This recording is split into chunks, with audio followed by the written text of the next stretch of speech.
പത്തനംതിട്ടയിൽ കായിക താരമായ പെൺകുട്ടിയെ പീഡിപ്പിച്ച കേസിൽ 4 പ്രതികളുടെ കൂടി അറസ്റ്റ് ഇതുവരെ രേഖപ്പെടുത്തിയിരിക്കുകയാണ്. ഇതോടെ കേസിൽ അറസ്റ്റിലായവരുടെ എണ്ണം 43ആയി. ആകെ 58 പ്രതികളാണുള്ളത്.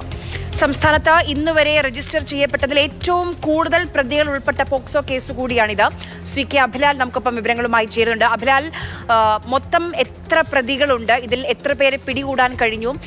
വർഷങ്ങളുടെ കാലയളവുണ്ട്. സ്വാഭാവികമായും പലരും ജോലിക്ക് അല്ലെങ്കിൽ മറ്റാവശ്യങ്ങൾക്കൊക്കെ നാടോ അല്ലെങ്കിൽ രാജ്യം തന്നെ വിട്ടു പോകാനുള്ള സാധ്യത കൂടിയുണ്ട്. നിലവിലെ പോലീസിന്റെ എഫ്ഐആറിലൊക്കെ പറയുന്ന വിവരങ്ങൾ എന്താണ്? കേസന്വേഷണം 4 ദിവസം പൂർത്തിയാകുമ്പോൾ പോലീസിന്റെ അന്വേഷണം ഏറെക്കുറെ പ്രതികളുമായി ബന്ധപ്പെട്ടുള്ള വിവരാന്വേഷണം അവസാന ഘട്ടത്തിലേക്ക് എത്തിയിരിക്കുകയാണ്. കേസിൽ 58 പ്രതികളുണ്ട് എന്ന് ജില്ലാ പോലീസ് മേധാവി വ്യക്തമാക്കിയിരിക്കുകയാണ്. ഇതിൽ 43 പേരുടെ അറസ്റ്റ് രേഖപ്പെടുത്തിയിട്ടുണ്ട്. പത്തനംതിട്ട, ഇലവുംതിട്ട, പന്തളം, മലയാളപ്പുഴ സ്റ്റേഷനുകളിലായി ആകെ 29 കേസുകളാണ് രജിസ്റ്റർ ചെയ്തിട്ടുള്ളത്. ഏറ്റവും കൂടുതൽ കേസുകൾ രജിസ്റ്റർ ചെയ്തിട്ടുള്ളത് ഇലവുംതിട്ട സ്റ്റേഷനിലാണ്, 16 കേസ്. പിന്നീട് പത്തനംതിട്ട പോലീസ് സ്റ്റേഷനിൽ 11ഉം മലയാളപ്പുഴയിലും പന്തളത്തും ഓരോ കേസുകളുമാണ് രജിസ്റ്റർ ചെയ്തിട്ടുള്ളത്. ഇന്ന് 14 പേരുടെ അറസ്റ്റ് രേഖപ്പെടുത്തിയതോടുകൂടിയാണ് പിടിയിലായ ആകെ പ്രതികളുടെ എണ്ണം 43ആയി ഉയർന്നത്. ഇന്ന് പന്തളം പോലീസ് സ്റ്റേഷനിൽ പിടിയിലായിട്ടുള്ളവരിൽ 2 പേർ പെൺകുട്ടിയുടെ സഹപാഠികളാണ്. ആകെയുള്ള പ്രതികളുടെ വിവരങ്ങളൊക്കെ തന്നെ പരിശോധിക്കുമ്പോൾ അതിൽ ഒരാൾ മാത്രമാണ് വിദേശത്ത് നിലവിലുള്ളത്. ഇയാളെ തിരികെ എത്തിക്കാൻ വേണ്ടിയുള്ള ശ്രമം ഉണ്ടാകുമെന്നും ജില്ലാ പോലീസ് മേധാവി അറിയിച്ചിട്ടുണ്ട്. ഒരുപക്ഷെ അതിന് ലുക്കൌട്ട് നോട്ടീസ് പുറത്തിറക്കേണ്ടി വന്നാൽ അത്തരത്തിലുള്ള ആലോചനകൾ കൂടി അന്വേഷണ സംഘത്തിന്റെ ഭാഗമായി ഉണ്ടാകും എന്നുതന്നെയാണ് പ്രതീക്ഷിക്കപ്പെടുന്നത്. 4 ദിവസത്തിനിടയിൽ അന്വേഷണത്തിൽ കാര്യമായ പുരോഗതി ഉണ്ടായിട്ടുണ്ട്. വലിയൊരു അളവിൽ പ്രതികളെ ഈ കേസുമായി ബന്ധപ്പെട്ടുള്ള കാര്യങ്ങളിൽ പിടികൂടാനും അവരുടെ പങ്കാളിത്തം ആവർത്തിച്ചുറപ്പിച്ചവരെ നിലവിൽ അവരുടെ അറസ്റ്റ് രേഖപ്പെടുത്താനും സാധിച്ചിട്ടുണ്ട്. കഴിഞ്ഞ ദിവസങ്ങളിൽ അറസ്റ്റിലായ 28 പേർ നിലവിൽ റിമാൻഡിലാണ് ഉള്ളത്. അതിൽ പ്രതിസുതവരനും നവവരനും സഹോദരങ്ങളും ഉണ്ട്. മാത്രവുമല്ല, ഈ കേസിൽ കഴിഞ്ഞ ദിവസങ്ങളിൽ പിടിയിലായവരുടെ കൂട്ടത്തിൽ 4 പേർ 18 വയസ്സിന് താഴെ പ്രായമുള്ളവരാണ്. എന്തായാലും അന്വേഷണ കാര്യത്തിൽ പ്രത്യേക അഭിനന്ദനം പോലീസ് അർഹിക്കുന്നുണ്ട്. പ്രത്യേകിച്ച് പത്തനംതിട്ട ഡിവൈഎസ്പിയുടെ നേതൃത്വത്തിലുള്ള സംഘമാണ് ഇതിന് നേതൃത്വം നൽകുന്നത്. വിവിധ ജില്ലകളിൽ നിന്ന്, വിവിധ പോലീസ് സ്റ്റേഷനുകളിൽ നിന്നായി മറ്റ് 25 പേർ ഈ കേസിന്റെ അന്വേഷണത്തിൽ ഉണ്ട്. ജില്ലയ്ക്ക് പുറത്തുകൂടി അന്വേഷണം വ്യാപിച്ചിരിക്കുകയാണ്. വരുന്ന മണിക്കൂറുകളിൽ കൂടുതൽ പേർ കസ്റ്റഡിയിലാകാനും അതിൽ 2% ആളുകൾ അറസ്റ്റ് ചെയ്യപ്പെടാനുമുള്ള സാധ്യതയാണ് നമുക്ക് കാണാൻ കഴിയുന്നത്. അതിനാൽ ഇപ്പം ഈ എഫ്ഐആറിലെ ചില വിവരങ്ങൾ അതൊക്കെ കേൾക്കുമ്പോൾ നമ്മൾ അത്രമേൽ ഞെട്ടിപ്പിക്കുന്നതാണ്. ആശുപത്രിയിൽ വെച്ച് പോലും ആ പെൺകുഞ്ഞ് പീഡനം നേരിട്ടു എന്ന് പറയുമ്പോൾ അതിൻ്റെ ഒരു വ്യാപ്തി, അതിൻ്റെ ഒരു അത് പറയാൻ തന്നെ പ്രയാസമാണ്.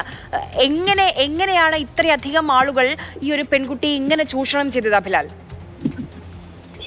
പോലീസ് അന്വേഷണത്തിന്റെ വിവരങ്ങൾ മനസ്സിലാക്കുമ്പോൾ 5 വർഷത്തിനിടെയാണ് ഈ പീഡനങ്ങളൊക്കെ തന്നെ ഉണ്ടായിട്ടുള്ളത്. ആദ്യഘട്ടത്തിലെ പീഡനം എന്ന് പറയുന്നത് പെൺകുട്ടിയുടെ ആൺ സുഹൃത്തായ സുബിൻ എന്ന ആൾ പെൺകുട്ടിക്ക് വാട്സപ്പിൽ സ്വന്തം നഗ്നചിത്രങ്ങൾ അയച്ചതും അവിടെയാണ് ക്രൈമിന്റെ തുടക്കം. പിന്നീട് അത് നിരന്തരമായി സംഭവമായി മാറിയതോടുകൂടി പെൺകുട്ടി ഇടയ്ക്ക് ചില ദൃശ്യങ്ങൾ കിട്ടിയ ദൃശ്യങ്ങൾ സുഹൃത്തുക്കളായ മറ്റു ചിലർക്ക് പങ്കുവെക്കുകയാണ് ഉണ്ടായത്. തുടർന്ന് പെൺകുട്ടിയുടെ മൊബൈൽ നമ്പരും അവർക്ക് കൊടുക്കുന്നു. അങ്ങനെ പെൺകുട്ടിയുടെ ചിത്രങ്ങളും ദൃശ്യങ്ങളും അയച്ചു കിട്ടിയവരൊക്കെ തന്നെ പെൺകുട്ടിയുടെ മൊബൈൽ ഫോണിലേക്ക് ഈ ദൃശ്യങ്ങൾ അയച്ചു നൽകുകയും അങ്ങനെ സമ്മർദ്ദത്തിലാക്കി പിന്നീട് പെൺകുട്ടിയെ ഭീഷണിയുടെ സ്വരത്തിൽ അടക്കം വിളിച്ചു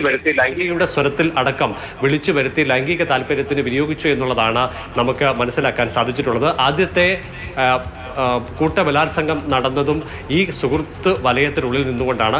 മറ്റൊരു സംഭവം ഉണ്ടാകുന്നത് കുറ്റബലാത്സംഗം എന്നുള്ളത് 5 തവണ ഉണ്ടായതായി അന്വേഷണത്തിൽ വ്യക്തമായിട്ടുണ്ട്. മറ്റ് 4 സംഭവങ്ങൾ ഉണ്ടായിട്ടുള്ളത് കഴിഞ്ഞ 1 വർഷ കാലയളവിനിടയിലാണ്. കഴിഞ്ഞ ജനുവരിയിലാണ് രണ്ടാമത്തെ സംഭവം. അതായത് പത്തനംതിട്ട റാന്നി മന്ദിരപ്പടി സ്വദേശിയായിട്ടുള്ള പി ദീപു എന്ന ആൾ ഇൻസ്റ്റഗ്രാം വഴി പെൺകുട്ടിയെ പരിചയപ്പെടുന്നു. പിന്നീട് നേരിട്ട് കാണണമെന്നുള്ള താല്പര്യം അറിയിക്കുന്നു. പത്തനംതിട്ട മുനിസിപ്പൽ ബസ് സ്റ്റാൻഡിൽ 2 സുഹൃത്തുക്കളോടൊപ്പം കാറിലെത്തിയ ദീപു പെൺകുട്ടിയെ നേരിൽ കാണുന്നു. തുടർന്ന് പെൺകുട്ടിയെ ഒപ്പം കൂട്ടി മന്ദിരപ്പടിയിലേക്ക് പോകുന്നു. അവിടെ ഒരു ആളൊഴിഞ്ഞ മേഖലയിൽ കാർ നിർത്തിയ ശേഷം അതിനുള്ളിൽ വെച്ചാണ് പെൺകുട്ടിയെ ലൈംഗിക പീഡനത്തിന് വിധേയയാക്കുന്നത്. ഒപ്പം തന്നെ ഇവരറിയിച്ച വിവരം അറിഞ്ഞ് മറ്റ് 2 പേർ ഓട്ടോറിക്ഷയിൽ എത്തുകയും പിന്നീട് പെൺകുട്ടിയെ അവർക്ക് കൈമാറുകയുമാണ് ഉണ്ടായത്. മൂന്നാമത്തെ സംഭവം എന്നുള്ളത് പത്തനംതിട്ട ജനറൽ ആശുപത്രിയിലാണ്. 4 പേർ ചേർന്ന് പെൺകുട്ടിയെ ആളൊഴിഞ്ഞ പ്രദേശത്തേക്ക് കൊണ്ടുപോയി അവിടെ വെച്ച് ലൈംഗികമായി പീഡിപ്പിച്ചു എന്നുള്ളതാണ്.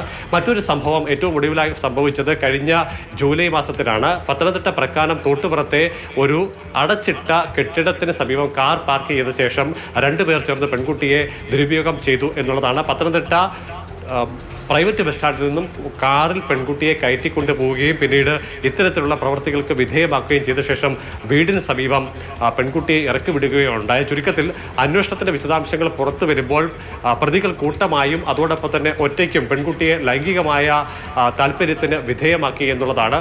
ഒരു ഘട്ടത്തിൽ പെൺകുട്ടിയുടെ ഭാഗത്തു നിന്നും വന്ന ഒരു അബദ്ധം എന്നുള്ള തരത്തിൽ ചില ദൃശ്യങ്ങൾ ആൺ സുഹൃത്തിന്റെ പക്കലേക്ക് വരികയും അത് വ്യാപകമായി പ്രചരിപ്പിക്കുകയും ചെയ്തു. പിന്നീട് ആൺ സുഹൃത്തായിട്ടുള്ള സുബിൻ പെൺകുട്ടിയെ സ്വകാര്യ തോട്ടത്തിൽ കൊണ്ടുപോയി ലൈംഗികമായി പീഡിപ്പിക്കുകയും അതിൻ്റെ ദൃശ്യങ്ങൾ തത്സമയം പകർത്തുകയും ഒക്കെ തന്നെ ചെയ്തിട്ടുണ്ട്. ചുരുക്കത്തിൽ പെൺകുട്ടി വലിയ ഒരു ട്രോമയിലൂടെയാണ് കഴിഞ്ഞ കാലയളവിൽ പോയിട്ടുള്ളത് എന്നുള്ളതാണ് നമുക്ക് മനസ്സിലാക്കാൻ സാധിക്കുന്നത്. വിദ്യാഭ്യാസ സ്ഥാപനത്തിൽ കഴിഞ്ഞ 1.5 മാസത്തിന് മുൻപ് നടത്തിയ ലൈംഗിക പീഡനവുമായി ബന്ധപ്പെട്ട ഒരു കൗൺസിലിങ്ങിനിടെയാണ് പെൺകുട്ടി തനിക്കുണ്ടായ ദുരനുഭവം തുറന്നു പറയുന്നത്. അങ്ങനെ പെൺകുട്ടിയെ പ്രത്യേകമായി പിന്നീട് കൗൺസിലിങ്ങിന് വിധേയമാക്കുകയും ഇതിൻ്റെ റിപ്പോർട്ട് CWCയുടെ പക്കൽ എത്തുകയുമാണ് ഉണ്ടായത്. CWC ഇതിൻ്റെ ഗൗരവം തിരിച്ചറിഞ്ഞുകൊണ്ട് പ്രത്യേക സൈക്കോളജിസ്റ്റിനെ നിയമിച്ച് ദിവസങ്ങളോളം പെൺകുട്ടിക്ക് കൗൺസിലിംഗ് നടത്തിയ ശേഷമാണ് പരിപൂർണമായ വിവരങ്ങൾ ലഭ്യമാക്കിയത്. 64 പേർ തന്നോട് മോശമായി പെരുമാറി എന്നുള്ളതാണ് പെൺകുട്ടി കൗൺസിലിംഗിൽ വെളിപ്പെടുത്തിയത്. ഇതിൻ്റെ വിശദമായ റിപ്പോർട്ട് CWC ജില്ലാ പോലീസ് മേധാവിക്ക് കൈമാറുകയും ജില്ലാ പോലീസ് മേധാവി തന്നെ അന്വേഷണത്തിന്റെ മേൽനോട്ടം വഹിക്കണമെന്നുള്ള താല്പര്യം അറിയിക്കുകയുമാണ് ഉണ്ടായത്. ഈ റിപ്പോർട്ടിന്റെ അടിസ്ഥാനത്തിൽ ആദ്യം കേസ് രജിസ്റ്റർ ചെയ്യുന്നത് പത്തനംതിട്ട ഇലവിന്തിട്ട പോലീസ് സ്റ്റേഷനിലാണ്. പിന്നാലെ 6 പേരെ പിടികൂടി. അതിൽ സുബിൻ അടക്കമുള്ള ആളുകളുണ്ട്. ഇപ്പോൾ 28 ആളുകൾ നിലവിൽ റിമാൻഡിൽ കഴിയുന്നു. ബാക്കി 14 പേരുടെ റിമാൻഡ് വൈകാതെ തന്നെ ഉണ്ടാകും.